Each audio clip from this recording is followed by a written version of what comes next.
Qué gusto saludarlos esta tarde de viernes aquí en la UNAM Responde para terminar la semana desde nuestras instalaciones en Ciudad Universitaria.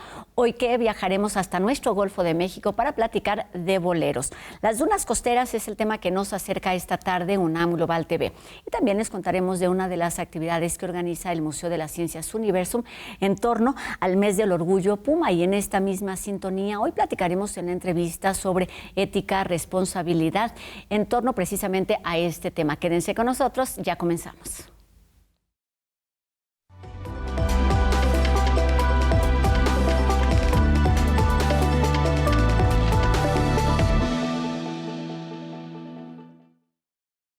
Como ya se los hemos platicado, la UNAM conmemora el mes del orgullo Puma con un programa extenso de actividades que está encaminado a promover la igualdad, el respeto y la erradicación de la discriminación en espacios universitarios. Y bueno, para hablar de los retos que siguen vigentes en el ámbito académico, hoy platicaremos sobre ética, responsabilidad, ciencia y la necesidad de incorporar nuevas narrativas y saberes que sumen en el reconocimiento de los derechos de la comunidad LGBTIQ+. Y para ello saludamos esta tarde a Linet de la Paz Vega, quien es estudiante de Química de nuestra universidad. ¿Cómo estás, Linet? Muy bien, muchas gracias. Muy feliz de estar aquí con ustedes en el programa. Pues qué bueno que estás aquí para platicar de este tema que abordaremos un poquito más adelante, pero antes de comenzar, saludamos también con mucho gusto a María Fernanda López López, quien es colaboradora de la Coordinación para la Igualdad de Género, la CIGU, de nuestra universidad. ¿Cómo estás, Fer? Hola, Rosa, buenas tardes. Qué gusto tenerte aquí de nueva cuenta. Sí, estoy contenta. Gracias. Pues mucho de qué platicar del trabajo que, lo hemos dicho en distintas ocasiones, lo hacen de manera cotidiana, frecuente, pero quizás justamente en este mes se hace mucho más vigente y más evidente. Y quisiera comenzar con el tema que nos tiene aquí hoy, que es ¿cuál es la responsabilidad, la razón de ser, cuáles son los retos de la ciencia con respecto a la comunidad LGBTIQ+? Cuéntanos. Pues me gustaría empezar justamente por comentar que la ciencia es una empresa humana, ¿no? Y como tal, entonces, pues aunque no queramos, sí se mete en nuestros sesgos y una forma de reducirlos es ser conscientes de ellos. Y dentro de esto, de esta naturaleza de la ciencia, pues así como habla la filosofía de la misma, descubrimos que así como puede generar grandes beneficios a la sociedad y a la humanidad y que ha cambiado la historia, también ha generado daños y ha generado daños a la comunidad LGBT con distintos ejemplos. Entonces, hacen falta definitivamente reparaciones e incluir las perspectivas de la misma comunidad dentro del quehacer científico. Dices muchas cosas interesantes de las que iremos platicando un poquito más adelante, pero tiene que ver con lo que hace la CIGU, es decir, qué hacer, cómo proponer desde la UNAM en el sentido de institucionalizar todos esos derechos y saberes en beneficio de esta comunidad. ¿Cómo se hace desde la CIGU, Fer? Bueno, pues la Coordinación para la Igualdad de Género, que es reciente creación en 2020, busca impulsar pues el feminismo, la igualdad de género y también los temas de la diversidad sexual a las poblaciones de la diversidad sexogenérica o comunidad LGBT, no solamente en optativa, sino también, por ejemplo, que se hablen de estos temas dentro de los planes de estudio con materias obligatorias como materias de igualdad de género y también dentro de nuestra coordinación tenemos la Dirección de Políticas de Igualdad y No Discriminación, que es donde el INED y yo colaboramos. Dentro de esta dirección tenemos el programa para impulsar a las mujeres en las ciencias y justo aquí en este programa, este año, iniciamos una jornada de un diplomado de mentoras feministas. Las mentoras feministas ahorita se están capacitando para poder llevar e ilustrar a más niñas su quehacer científico, a niñas y jóvenes. Ellas son investigadoras, son docentes de nuestra universidad y están aprendiendo sobre la importancia no solamente de pensar la ciencia desde una perspectiva feminista que involucra posicionar sus saberes como mujeres, posicionar también sus saberes, pues las particularidades que nos atraviesan a veces a los cuerpos de las mujeres, sino también se les invita a reflexionar, por ejemplo, de otras identidades, como lo hizo también Linet en su texto de la Gaceta, sobre, por ejemplo, la comunidad LGBT y la importancia de hablar de estos temas. Claro, qué bueno que lo mencionas, porque justamente de este texto que pueden revisar completo en la Gaceta de la UNAM, que sabemos está disponible de forma virtual en todo momento, y quisiera hablar de eso, de qué te llevó a hacer esta revisión histórica, porque eres muy jovencita y podríamos pensar que hay cosas que nos quedan muy lejanas y tú te diste a la tarea de no solamente investigarlas, sino enumerarlas para saber y para entender qué podemos y para qué nos sirven hoy en día tenerlas presentes. Desde mi experiencia personal me di cuenta que el formar parte de la comunidad LGBTIQ+, sí permea en la manera en la que leo el mundo y sí permea en la forma en la que entiendo y veo la ciencia. Y he tenido docentes como también compañeras, compañeros, compañeres que me han inspirado a reafirmar esta perspectiva y a decir, bueno, ¿qué pasa si las personas que somos parte de la comunidad hacemos ciencia desde esa vivencia? ¿Y qué pasa con todas estas personas que históricamente ya lo han hecho y nos han ido abriendo paso? Porque no es siempre tan visible, ¿no? Porque justamente el discurso es, ¿qué tiene que ver tu orientación o qué tiene que ver tu identidad con que hagas ciencia? Y justo esta parte no de es neutra, o sea, la química no tiene nada que ver con quién estás como pareja o tu género, lo que sea.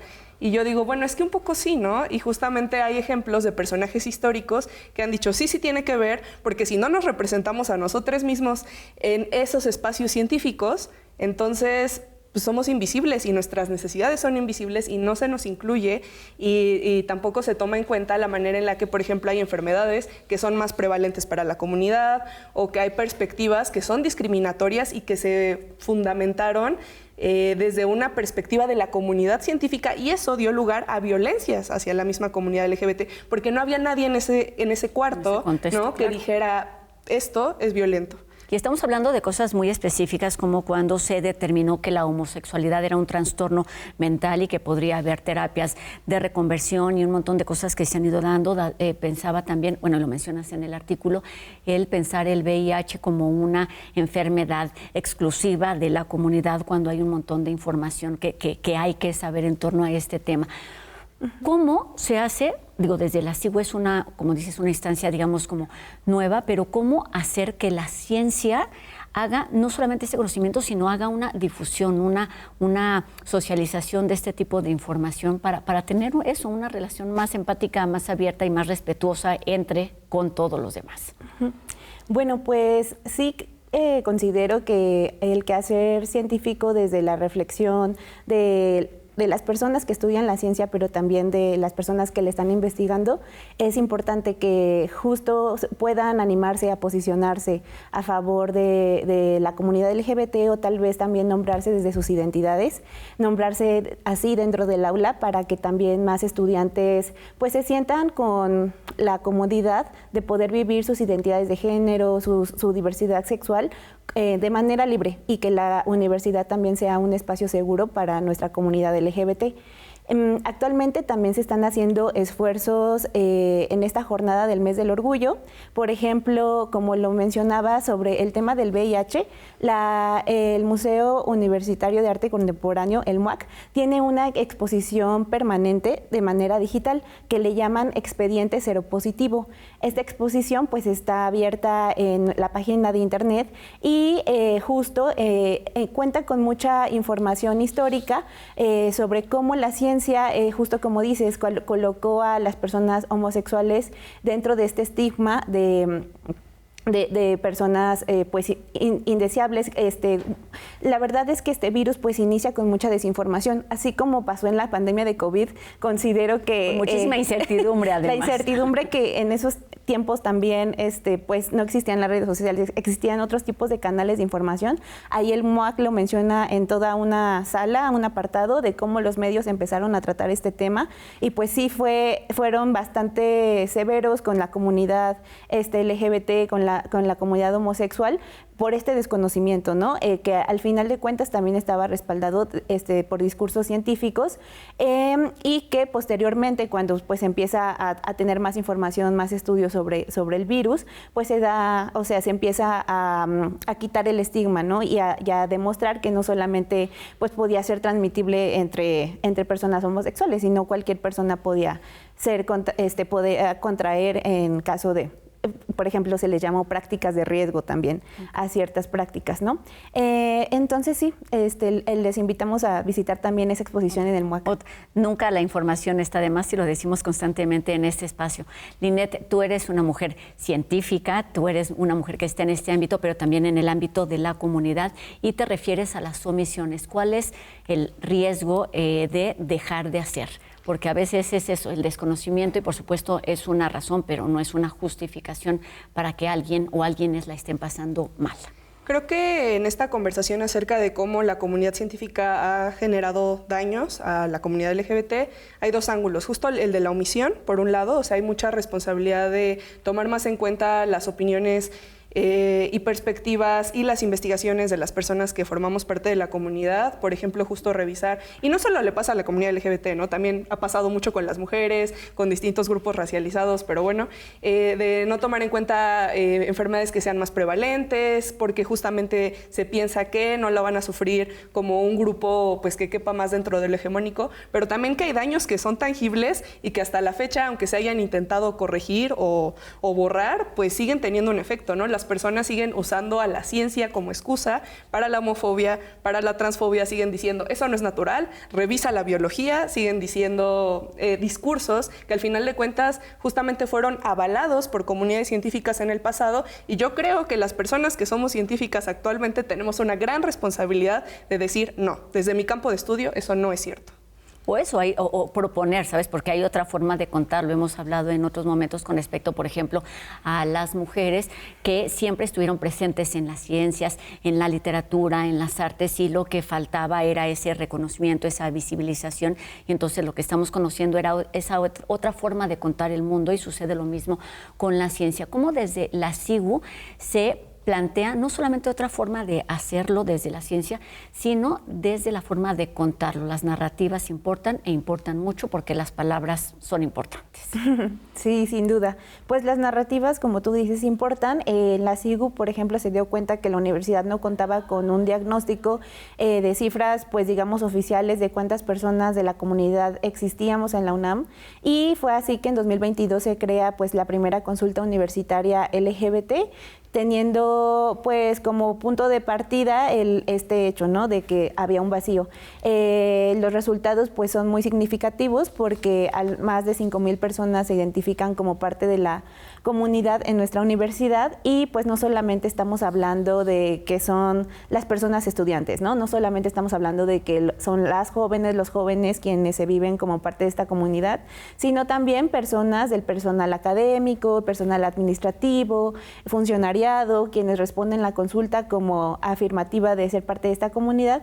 Y pues sí, son personas de más de 60 años que también responden la consulta, y pues ahí es cuando decimos que pues también hace falta pues escucharles a estas personas, creyendo que o sea, sí es verdad que necesitamos escucharles más, y de esta forma también se crea pues una miniserie que se llama La UNAM Sin Límites. Okay. Esta puede ser consultada en YouTube para todo nuestro público y también para la comunidad de la UNAM. La UNAM Sin Límites. La UNAM Sin Límites. Y ahí pues sí considero que trae bastante sobre la narrativa y la forma de vivir LGBT en la universidad. Y volviendo a lo que se hace desde el ámbito científico, ¿cuáles deben ser los nuevos enfoques desde la ciencia? ¿Cómo transformar la forma de entender y de saber lo que hace, lo que siente esta comunidad?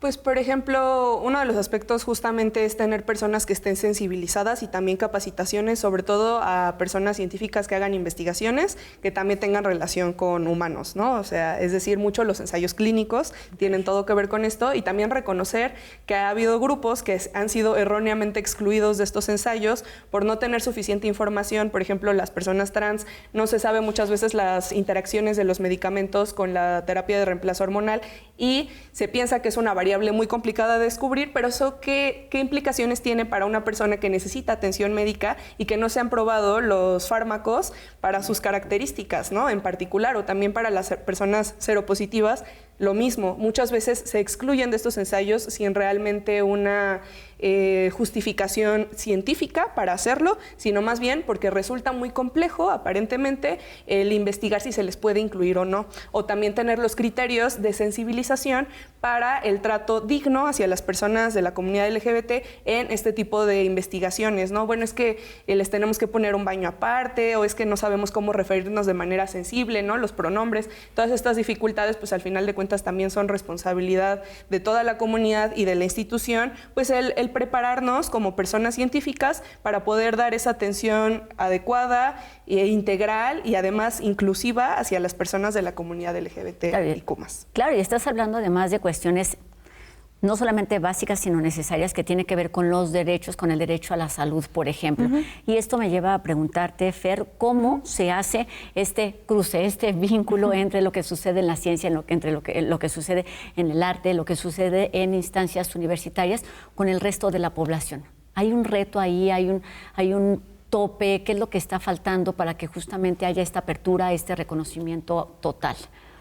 Híjole, sí, es una gran pregunta. Sin duda, o sea, las estadísticas del resto de la población, por ejemplo, mexicana, son preocupantes. Los crímenes de odio que suceden en el país es de verdad hablamos de una alerta. O sea, en realidad sí, o sea, hay todavía una brecha que construir. Sin embargo, pues sí, por ejemplo, jornadas como la del Mes del Orgullo Puma, que celebramos aquí en la universidad desde el 17 de mayo hasta finales del mes de junio, pues lo que buscan es generar desde hace 6 años, pues que en todas las instancias y las entidades se comience a hablar de estos temas, la comunidad LGBT saberse presente, abrirles también estos espacios para ya sea proyectar alguna película, para hacer, por ejemplo, una pasarela drag como sucedió en el CCH Vallejo recientemente, que son iniciativas estudiantiles que justo en este mes empiezan, pues se les abre también espacio. Actualmente también, también con este tema que hablábamos, yo les quisiera invitar a consultar la página del Seminario Universitario de Historia, Filosofía y Estudios de las Ciencias y la Medicina. Este es un seminario pues universitario que este Mes del Orgullo está trayendo un ciclo de conferencias sobre las diversidades sexogenéricas en la encrucijada. Están llevándose a cabo pues vía virtual todos los lunes, y el próximo lunes va a haber un debate sobre la biomedicina y la invisibilización de las vivencias lésbicas por parte de la maestra Itzel Cadena. Entonces, realmente sí creo que este debate que se abre en junio, la agenda permite también que pues sucedan cosas interesantes como este ciclo de conferencias, como la invitación que tuvimos hoy aquí, y pues lo que nos ayuda es que a transmitir pues esta información al público, que en realidad hace mucha falta que en el país pues se sensibilice, ¿no? Como que es... Claro, y lo decía, y vamos a terminar como iniciamos, diciendo que no tendría que ser solamente este mes. Linet, ¿cómo trasladas esto que sucede en un artículo, en un mes en particular con respecto a actividades, a la vida cotidiana, a tu vida cotidiana? Pues para mí es ser visible como lesbiana dentro de mi formación como estudiante y también en investigación en química. Y justamente abrir la conversación de mi perspectiva como lesbiana sí afecta la manera en la que me relaciono con la ciencia. No solo tal vez no van a cambiar los reactivos, ¿no? Porque yo sea lesbiana, pero lo que sí va a cambiar es qué me interesa investigar, a qué poblaciones quiero apoyar, qué problemáticas leo en mi entorno y por lo tanto para mí qué vale la pena, y cómo conecto con las demás personas de la comunidad que están en mi entorno, ¿no? Y cómo nos reconocemos y cómo también nos realzamos.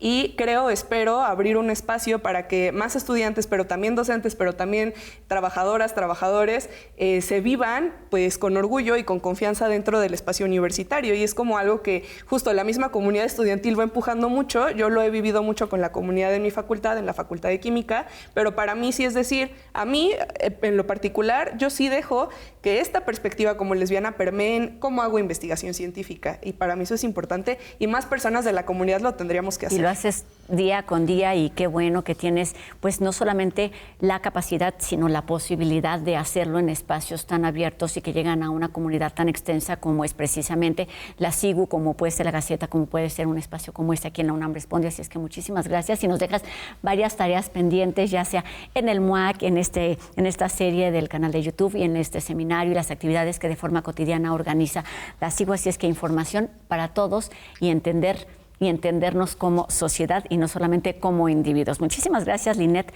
de la Paz Vega, estudiantes de la Facultad de Química, y María Fernanda López, colaboradora de la SIGU de nuestra universidad. Gracias por estos minutos y que sigan todas estas actividades, no solamente en el mes de junio, y también este reconocimiento. Gracias. Gracias a ti. Gracias. Y bueno, cambiamos de tema. Les cuento ahora de otro estreno de Teatro UNAM en colaboración con el colectivo Desde los Huesos. Se trata de Áyax, cuando un soldado dispara, obra escrita y dirigida por Sergio López Vigueras, que invita al público a realizar una reflexión sobre el costo humano de la guerra, la construcción de la masculinidad y las fracturas morales que deja la violencia. Esta puesta en escena se presenta hasta el 4 de julio con funciones de jueves a domingo en el Foro Sor Juana Inés de la Cruz, aquí en el Centro Cultural Universitario, en horarios habituales. Hoy nuestro Golfo de México se pone un poquito romántico para hablar de amor y desamor que contiene el bolero, un género musical rico en historia y cultura que surgió más allá de nuestras fronteras.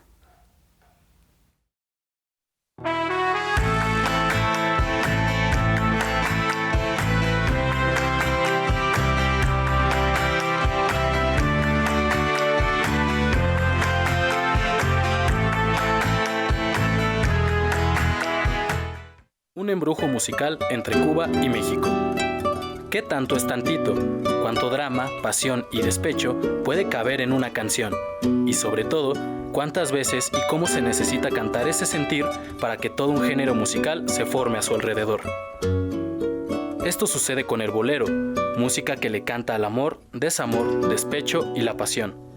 Contrario a lo que la mayoría piensa, no se originó en México, sino en Cuba a mediados del siglo XIX. Descendiente del bolero español, el cubano se distinguía por el uso de letras poéticas, del compás binario, de 4x4 tiempos, la variación instrumental que iba desde los tríos de guitarra hasta el uso de orquestas y la presencia de ritmos africanos, lo cual lo alejó del bolero europeo. Fue a finales del siglo XIX, de la mano de figuras como Alberto Villalón, que este género entró por la península de Yucatán, donde se le añadieron elementos que lo harían más aceptable al público mexicano, ya que ahí se creó la trova yucateca que lo lanzó a la fama. Es de resaltar también que el puerto de Veracruz, donde Villalón llegó, fue también un sitio en que el bolero logró obtener un espacio entre la música vernácula. En estos lugares, y con muchos otros factores, tanto culturales como tecnológicos, como la presencia de la radio, fue que durante la primera mitad del siglo XX, el bolero tuvo un buen boom en toda la República Mexicana, la cual adoptó como suyo este género que encantaba y cantaba sobre sus más profundos sentires a la población de aquellos años.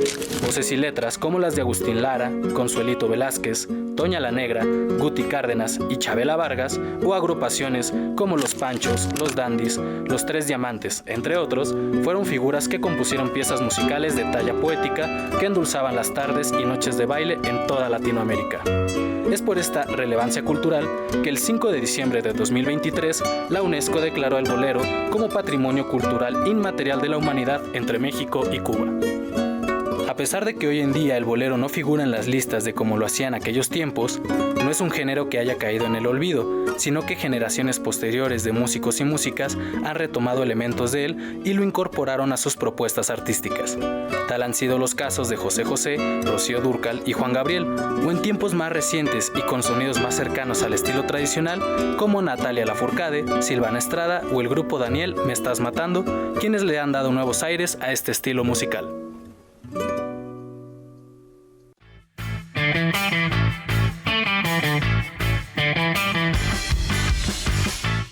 Sigamos pues escuchando Bolero, y UNAM Global TV hoy nos cuenta sobre el trabajo colaborativo que realizan especialistas de la ENES Mérida con la comunidad de Chuburná allá en Yucatán para proteger las dunas costeras, un ecosistema vital que sirve de protección para el medio ambiente. Entendamos cómo.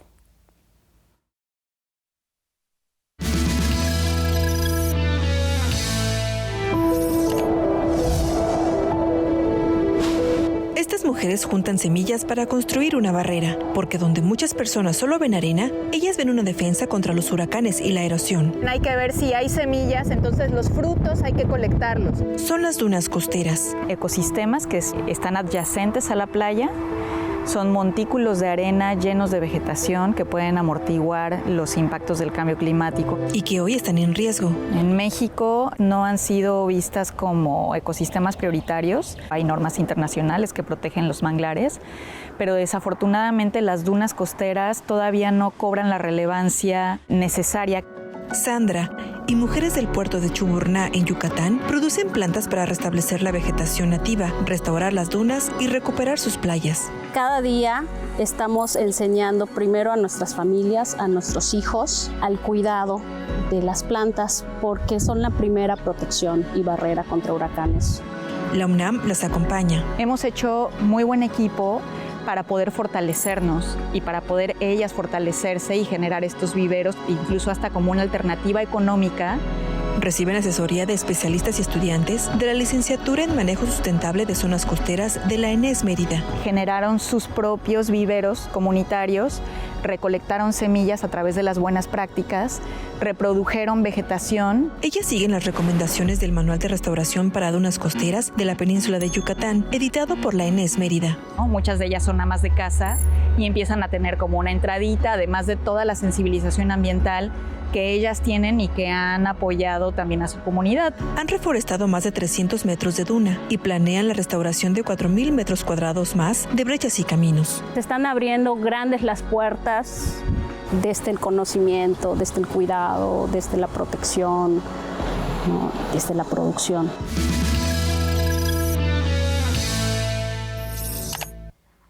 Con esta información terminamos nuestro programa de hoy y también la semana, agradeciendo a Fernanda Ramírez su participación en la interpretación de lengua de señas mexicana, recordándoles a todos ustedes que podemos seguir la conversación a través de nuestras redes sociales que están apareciendo en este momento en sus pantallas.